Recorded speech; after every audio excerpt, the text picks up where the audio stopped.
Selamat pagi Bapak Ibu Saudara. Saya datang dari kanal Pertolongan Tuhan atau channel ini.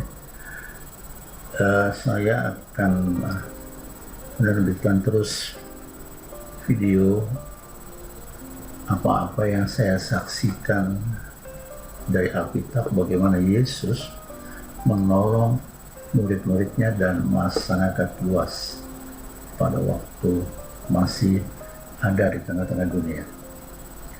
Yesus menjadi berkat, Yesus penolong, Yesus juru selamat kita dan juga nenek moyang kita terdahulu yang percaya kepadanya. Ada kata unsur kata yang percaya kepadanya, sebab orang yang tidak percaya tidak akan melihat atau tidak akan mendapat pertolongan itu. Nah, Bapak Ibu Saudara, menarik.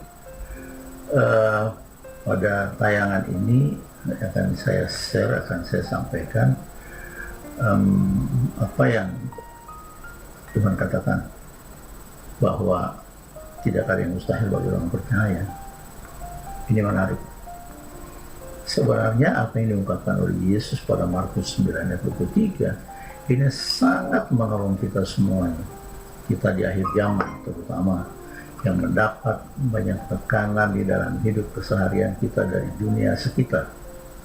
Beda dengan zaman dahulu. Sekarang berbagai hal yang mengganggu pikiran, karena informasi masuk di dalam melalui mata, lalu otak banyak yang terganggu dan hati mulai galau dan khawatir dan bimbang dan rupa-rupa muncul. Sehingga banyak kelihatan iman itu mulai tergerus, terkikis, ya. Iman itu sendiri mulai tidak memiliki daya tahan, Bapak Ibu Saudara.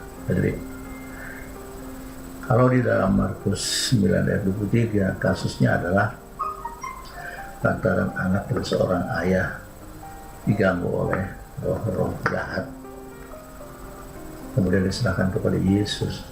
Nah, yang tidak nyaman bagi pendengaran Tuhan kita ketika itu ada dikatakan bahwa jika engkau dapat Yesus menyembuhkan, lakukanlah seperti itu, ya. Sebab demikian bunyinya dari Markus 9 ayat 23. Yesus menjawab ketika anak itu diminta untuk dipulihkan oleh Yesus.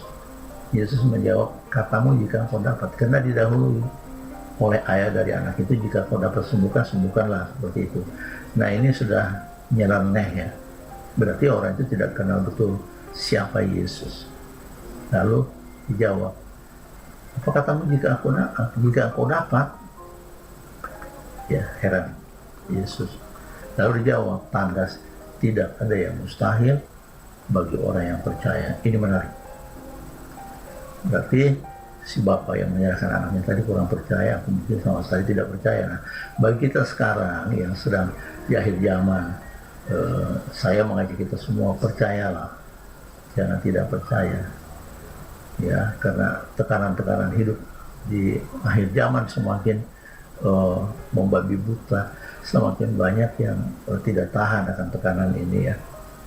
Ya, saya tidak akan memaparkan terlalu banyak tekanan hidup, yaitu diantaranya beberapa saja, diantaranya mengganggu rumah tangga kita, yaitu mungkin suami istri dalam keluarganya tidak ada damai sejahtera karena gangguan pihak-pihak dari luar, anak-anak juga terganggu karena kekerabatan pergaulan di luar, ada hal-hal yang menyentuh kehidupan mereka, hal-hal yang terlarang oleh Tuhan dan juga terlarang oleh aturan-aturan di negeri kita ini. Nah, jadi itu yang harus disembuhkan, harus dipulihkan, ya. Namun di dalam perjalanan kita, walaupun Yesus mengatakan tidak ada yang mustahil bagi orang percaya, banyak kita ketemukan, Bapak Ibu Saudara, saya terutama dalam melayani ini, banyak orang yang nyaris sama sekali tidak percaya, nyaris, ya. Mungkin ada sedikit-sedikit percaya, tapi percaya juga kedodoran, nyaris seperti itu, ya. Sehingga kita lihat gejalanya begini, ketika seseorang Kristiani atau Kristen seiman dengan saya dan kita semuanya dilanda oleh tekanan-tekanan dunia, baik melalui penyakit, melalui hubungan rumah tangga keluarga tidak harmonis, anak-anak tidak sejahtera, dan atau hubungan-hubungan di luar, apa usahanya itu berantakan, tidak ada yang maju, selalu gagal, apalah itu semuanya seorang mustahil untuk dikerjakan, mustahil untuk meraih keberhasilan. Padahal Yesus tadi menjawab, tidak ada yang mustahil bagi orang yang percaya. Nah, jadi cukup percaya. Maka ayat tadi menjamin tidak mustahil. Ya, munculnya nanti mukjizat, begitu ya. Orang-orang yang mengatakan orang dunia ini serba mustahil, seperti misalnya begini, Pak, nggak bisa lah dan nggak mungkin saya akan memiliki rumah karena orang tua saya juga dari Indonesia, nenek moyang saya miskin. Pak, nggak mungkin anak-anak saya akan maju karena kami keluarga yang tidak maju dari dulu. Nenek-nenek kami juga dari dulunya tidak maju. Ini semua ungkapan-ungkapan yang salah. Tidak begitu. Tuhan sudah memberikan jaminan tidak ada yang mustahil. Jadi apapun yang kita pikir, apapun yang kita mau, usahakanlah itu, lakukanlah itu menuju ke situ. Ya, jadi kalau kita mau bikin usaha ya rancang, ya, buat perancangan usaha apa itu yang mungkin yang bisa dijangkau, ya. Jadi jangan kita juga membuat sesuatu yang amat sulit untuk dijangkau, sebab Tuhan juga melihat kemampuan kita. Walaupun dikatakan tidak ada mustahil bagi yang percaya, ya. Jadi jangan sampai begini. Saya akan membuat sebuah perusahaan perakitan mobil atau pabrik mobil. Nah, itu kan keterlaluan, ya. Jadi mari kita mengukur akan diri, kemampuan, dan siapa kita. Nah, setara dengan itu Tuhan akan melimpahkan segalanya kemampuan bagi saudara, bapak dan ibu itu, ya, supaya tidak keluar dari koridor. Ya, bukan jadi orang Kristen menjadi sombong karena ada jaminan tadi katakan Markus 9:23 tidak ada mustahil bagi orang yang percaya. Apa saja itu, ya. Jadi akhir daripada peristiwa yang dikatakan Markus 9:23 dan seterusnya itu adalah bahwa anak itu atau kuasa roh jahat tadi itu yang diusir oleh Tuhan Yesus keluar. Roh jahat itu kalah, dia keluar, lalu anak itu pulih dan tidak lagi diganggu oleh roh itu. Nah, kita lihat ini sebuah kemenangan. Padahal tadi ayahnya kurang percaya, tetapi Yesus mau memperlihatkan sikap supaya orang yang meminta pertolongan kepada dia itu penuh dengan sukacita. Supaya penuhlah sukacita. Katakan apa kemauanmu supaya aku lakukan. Yesus itu dasar. Sampai begitu dikatakan. Ya, jadi mintalah apa saja kepada Bapa di dalam namaku, asal kau percaya kau akan memperolehnya. Tapi waktu saudara yang kita lihat saat ini melalui topik ini, tidak ada yang mustahil bagi orang percaya. Selalu saya kita temukan orang yang mustahil, mengatakan mustahil seperti tadi. Kenapa? Karena memang tidak ada yang meng-guide, tidak ada yang memandu. Bagaimana supaya yang mustahil itu, kata dunia, bagi dia tidak mustahil. Di sini perlu ketahanan iman. Di sini perlu pembelajaran, ya. Jadi tidak juga seperti kita, kata orang-orang mudah membalik tangan, ya, dari tertelungkup menjadi terlentang, atau seperti makan super mie yang banyak di warung itu instan, ya. Hari ini kita minta kepada Tuhan, hari ini Tuhan jawab. Tidak. Dilihat kita ini, benarkah kita sungguh-sungguh percaya? Kata percaya di sini bukan percaya hanya lips yang mengatakan atau bibir, tetapi jiwa yang mengatakan percaya. Sungguh-sungguh berserah. Tidak ada tersisa lagi kecuali harapan terbesar kepada Kristus. Itu dia. Tidak ada lagi harapan kepada dunia. Tidak ada. Seperti itu. Jadi ketika seseorang mengundang saya untuk mendoakan putranya itu kena HIV, jadi ya saya tidak tahu mereka kaum kedar, ya. Kedar tidak seiman juga sih, cuma dengar bahwa kita bisa berdoa, ya, Tuhan selalu dengar. Lalu kami atau saya datang bersama tim, lalu kita berdoa, lalu saya tanyakan kepada keluarga itu, ya, kalau kami hadir diundang, kami genapi undangan itu, berarti kami mengasihi. Satu. Yang kedua, ada sebuah kepercayaan di dalam jiwa saya, ketika keluarga itu meminta pertolongannya kepada kami untuk mendoakan, itu sudah arahan daripada Roh Tuhan. Artinya kita ditunjuk untuk melakukan pelayanan. kita ditunjuk sekali untuk melakukan pelayanan. Dan orang itu beriman, berharap. Ini harapannya besar. Kalau dijamah oleh Tuhan Yesus yang menyertai pelayanan kami, maka dia akan pulih. Mujizat akan terjadi. HIV, Bapak Ibu Saudara, kami layani, tidak perlu sampai setengah jam. Kita hanya berdialog, memastikan bahwa benar-benar percaya kepada Tuhan Yesus yang menyertai pelayanan kita pada saat itu, padahal mereka tidak mengenal. Nggak problem buat saya. Inilah waktunya untuk break out, untuk menembus ke bidang-bidang yang selama ini muskil. Mana mungkin mereka percaya. Nah, bukti mereka perlu pertolongan. Nah, usai dari pelayanan itu, 2 hari kemudian, esoknya diberikan laporan, anak itu sudah mulai bugar.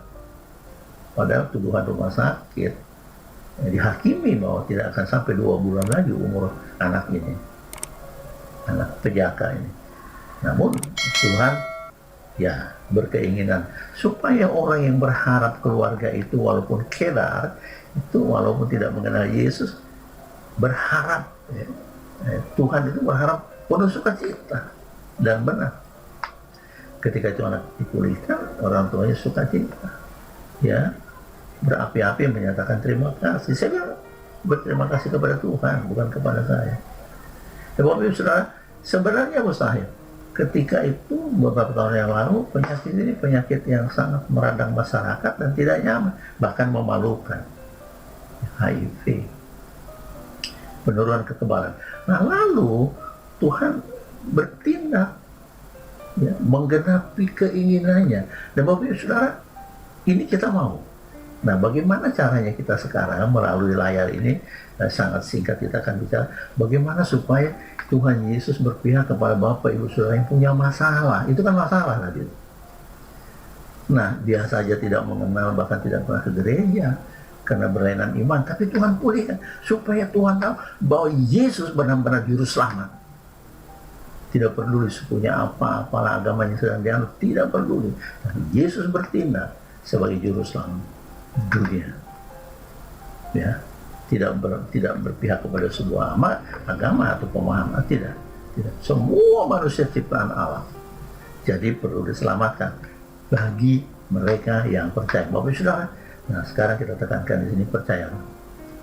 Caranya percaya bagaimana? Nah ini tadi, sering-seringlah berdoa, benar-benarlah doa itu, bacalah kitab atau Injil itu dengan baik. Kalau tidak ada yang memandu, buka saja tiap subuh atau pagi, geluti terus dengan pengharapan dan permohonan dalam doa. Bapak Ibu Saudara, Tuhan sertai kami ketika kami mempelajari Injil ini. Tuhan utus Roh Kudus-Mu supaya memberikan terang bagiku dan memberikan hikmat, pemahaman akan firman-firman-Mu.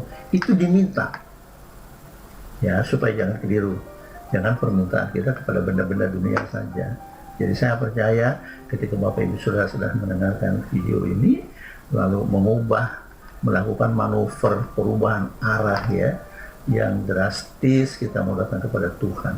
Itu dulu, diniati dulu. Ya, diimani kalau datang bersungguh-sungguh kepada Kristus, maka Yesus akan merespon dengan benar-benar. Yesus tidak pernah bermain-main. Saya mau kasih sekali lagi, Yesus selalu serius sampai dia disalib, karena Bapa Surgawi serius untuk menebus dosa Bapa dan Ibu dan saya. Itu dia. Yesus itu menjadikan kurban yang terbesar dari surga.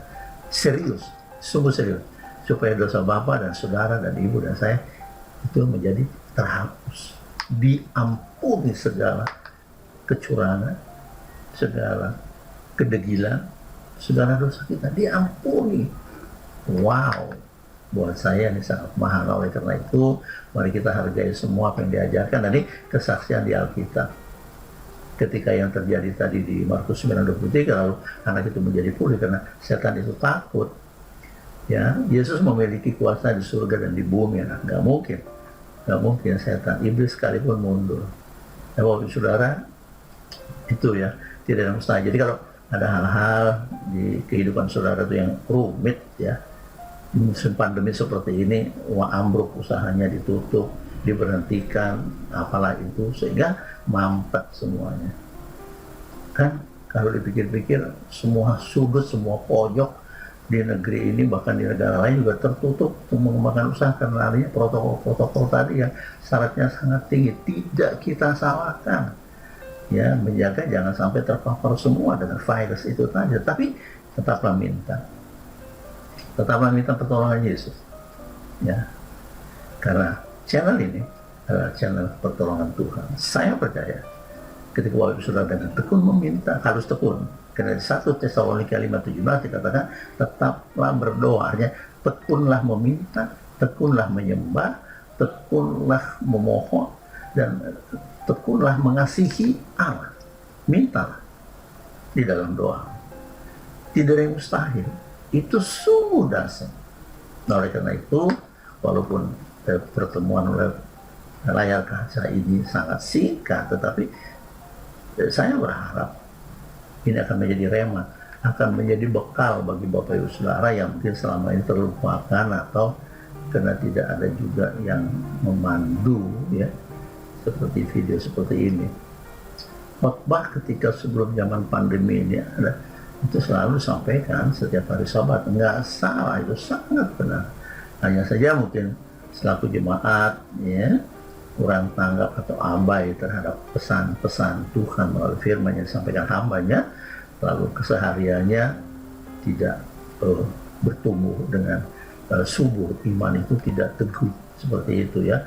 Nah, sekarang dengan adanya virus yang melanda dunia, semakin rontok usaha, semakin rontok hubungan.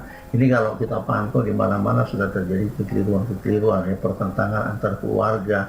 Karena apa? Sangat tajam. Pekerjaan dihentikan atau dari pekerjaan itu dihentikan oleh perusahaannya, atau usahanya itu karena mendapatkan aturan dari keprotokolan tadi berbahaya juga dihentikan. Dan akhirnya rumah tangga menjadi agak kalut. Ada beberapa yang menyampaikan kepada saya, Pak, bagaimana saya nggak punya pekerjaan, suami saya tidak lagi punya usaha apa-apa, usaha kami ditutup, sehingga penghasilan kami tidak ada, sekarang saya punya jajan kecil-kecilan. Kenapa, Pak?